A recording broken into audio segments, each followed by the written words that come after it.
Yauma yunfakhu fis-suri fata'tuna afwaja. Kalau sudah ditiupkan, maka semua akan kembali kepada Allah bergelombang semuanya. Semua kembali, nggak ada yang tersisa.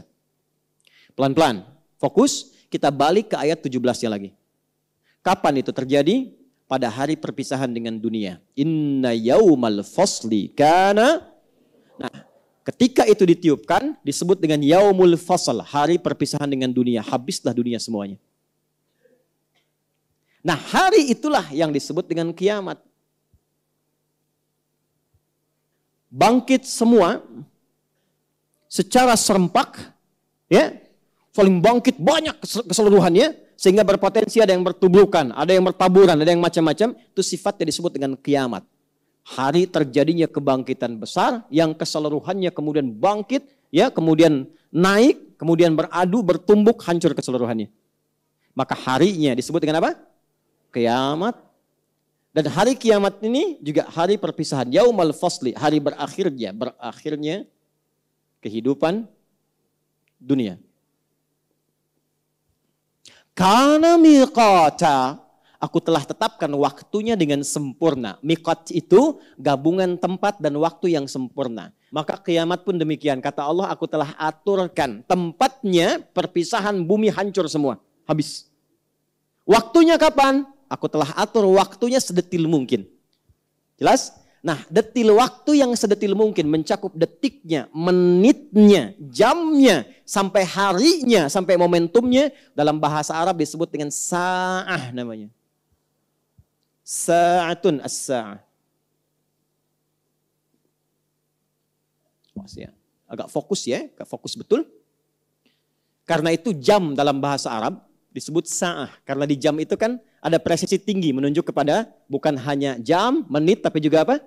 Detiknya gitu ya.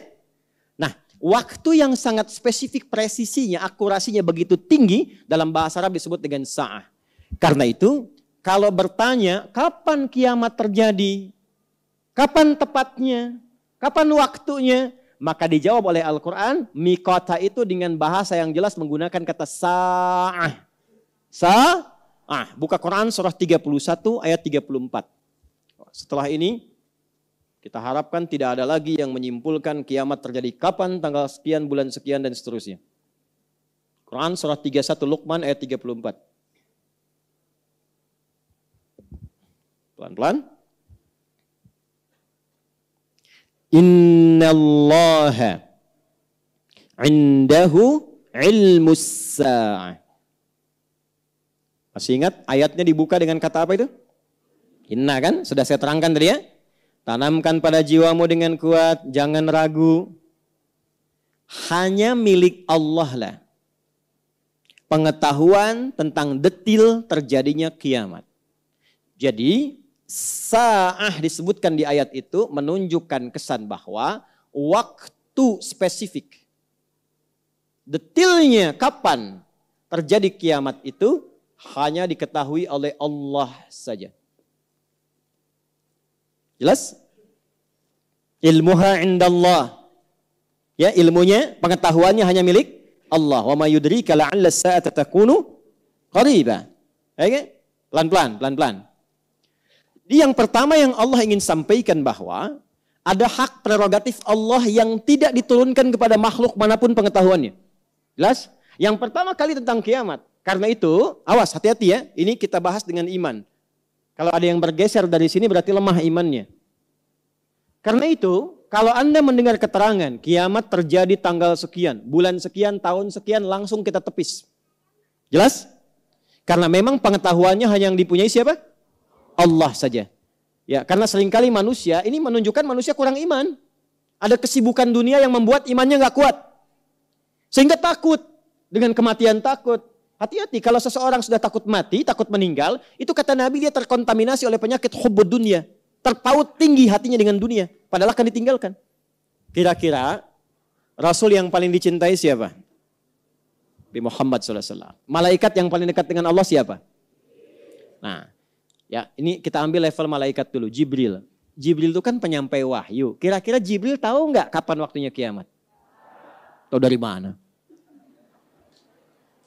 Begitu harus pede kan ayatnya inna, kan? Innallaha indahu ilmus. Allah udah tegaskan, Jibril aja nggak tahu, masa kamu yang bukan malaikat tahu? Jibril aja nggak tahu. Jadi kalau ada yang mengatakan hati-hati kiamat terjadi tanggal sekian, Jibril aja nggak tahu, apalagi ente. Gitu. Ya, Nabi Muhammad tahu tidak? Tahu tidak? Kan pernah Isra Mi'raj beliau. Kan pernah menghadap Allah, masa nggak tahu? Tahu nggak? Tidak. Nabi Muhammad, Nabi paling mulia, dekat dengan Allah, takwanya tinggi, karena khuluqul Quran. Surganya turun jaminan sebelum wafatnya, tetap nggak tahu kiamat. Anda wajah sudah nggak jelas. Surga belum terjamin. Pujian nggak datang dari Quran mengatakan kiamat akan terjadi tahun sekian. Cie, siapa Anda? Nah, yang menarik begini, ada dialog antara yang paling dekat dengan Allah dalam kalangan malaikat dan kalangan Nabi, Jibril dan Nabi Muhammad.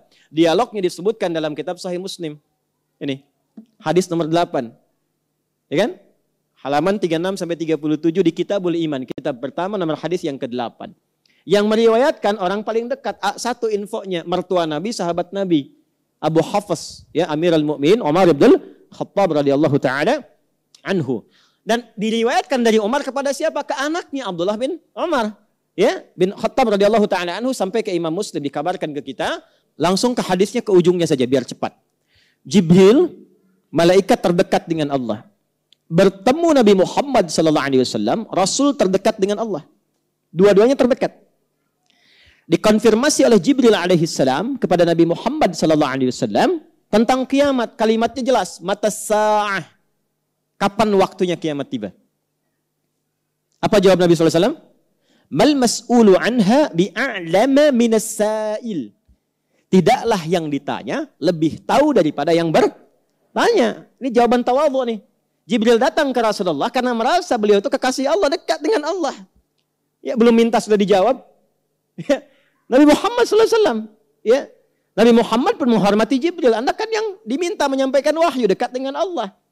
Jadi dua-duanya yang terdekat dengan Allah, tapi jawabannya sama. Yang tahu hanya Allah. Jadi Jibril aja nggak tahu, Nabi Muhammad nggak tahu, apalagi kita orang biasa. Tapi yang paling menarik adalah, perhatikan kalimatnya, akhbirni an amaratiha. Sampaikan padaku tanda-tandanya. Nah, ini yang kita pelajari. Jadi kiamat itu dunia berakhir atau tidak? Berarti berakhir. Waktu berakhir atau tidak? Berakhir. Waktu itu dari bahasa Arab. Kalau dalam waktu itu kita gunakan untuk beraktivitas, disebut dengan asr namanya. Kalau dalam waktu itu kita tata aktivitas, berjalan dan seterusnya, disebut dengan zaman namanya. Maka saat kiamat tiba, zaman pun berakhir. Maka berakhir zaman. Jelas ya? Nah, berakhirnya zaman ini menjelang ke kiamat akan dibagi 3 fase. Awas, hati-hati ya. Ini langsung dari Quran dan dari hadis. Karena kiamat terjadi, berakhir dunia, berakhir zaman. Maka seringkali kajian tentang kiamat disebut dengan kajian akhir zaman. Ya. Nah, akhir zaman menuju kiamat itu dibagi 3 fase. Ini ilmiah sekali ya, jadi butuh fokus yang dalam. Hati-hati, bahas kiamat semakin gelap. Insyaallah terang kembali ya. 1, pembuka akhir zaman.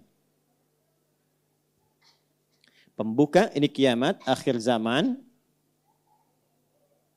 Awas ya. Yang pertama adalah pembuka akhir zaman. Awal, yang mengawali kehidupan di akhir zaman. Jelas? Di bagian akhirnya nih, dari episode kehidupan sejak Adam alaihissalam turun sampai berakhir terjadi kiamat, ini pembukanya ada di fase ini. Paham ya? Jadi ketika ada tandanya, berarti kita sudah memasuki di akhir zaman. Jelas? Ini pertengahan gerbangnya. Ini puncaknya. Dan setiap nanti fase ini dilalui, ada tanda dan peristiwa-peristiwa yang mengiringi. Jelas ya? Supaya kita bisa tahu kita berada di fase yang mana dan apa yang kita siapkan. Ya, karena itu, karena pengetahuan tentang kiamat milik Allah, nggak usah cari itu karena yang punya sudah ada. Jelas ya? Dia jangan terlalu menyibukkan diri tentang waktunya, kapan kejadiannya, gimana begini, ya tempatnya seperti apa, detailnya bagaimana, nggak usah ditanya waktunya. Karena informasi kiamat dihadirkan bukan untuk dicari waktunya kapan, tapi persiapan kita menuju itu apa? Paham? Baik. Fokus. Pembuka diawali dengan diutusnya Rasulullah Sallallahu Alaihi Wasallam. Ya. Rasulullah Sallallahu Alaihi Wasallam. Sudah? Karena itu gelarnya Khataman Nabiyyin, penutup para nabi. Ingat, ada anbiya, ada nabiyyin, berbeda. Kalau anbiya beberapa nabi, bukan semua nabi. Makanya ada surah ke-21, surah Al-An, dikisahkan beberapa nabi, tidak semua nabi. Tapi kalau sudah nabiyyin, semua nabi yang pernah bertugas di bumi. Gelar beliau Khataman Nabiyyin. Kembali ke sini. Karena itulah ketika Nabi Muhammad SAW diutus, Allah langsung menurunkan pernyataan di satu ayat. Berkorelasi dengan mukjizat beliau sebagai tanda bahwa beliau adalah pembuka dari akhir kehidupan, akhir zaman. Apa ayatnya? Turun Quran surah ke-54 ayat 1. Iqtarabatis sa'atu wansyaqqal qamar. Iqtarabatis sa'ah, kiamat mulai mendekat. Artinya akhir kehidupan sudah dimulai dibuka. Ditandai dengan apa? Diutusnya Rasulullah SAW. Di antara pembuktiannya beliau diberikan mukjizat membelah bulan. Ya? Wansyaqqal qamar, dan bulan telah terbelah. Oke, itu tandanya, tanda awalnya. Dan dibuktikan, ya, dalam satu gambaran yang pernah ke bulan kan melihat ya, dan diteliti oleh pakar di bidangnya menyimpulkan bahwa bulan pernah terbelah. Jelas kan? Baik. Satu. Ini. Jadi ketika Nabi SAW itu diutus, beliau statusnya sudah penutup para nabi dan rasul, rasul akhir zaman. Rasul akhir zaman. Di fase pembuka. Dah pelan-pelan. Nah, yang meneruskan risalah beliau, para ulama meneruskan risalah beliau, ya kan? Maka disebut ulama akhir zaman. Ustadz akhir zaman, kan? Karena menyampaikan risalah ke penghujung akhir masa kehidupan.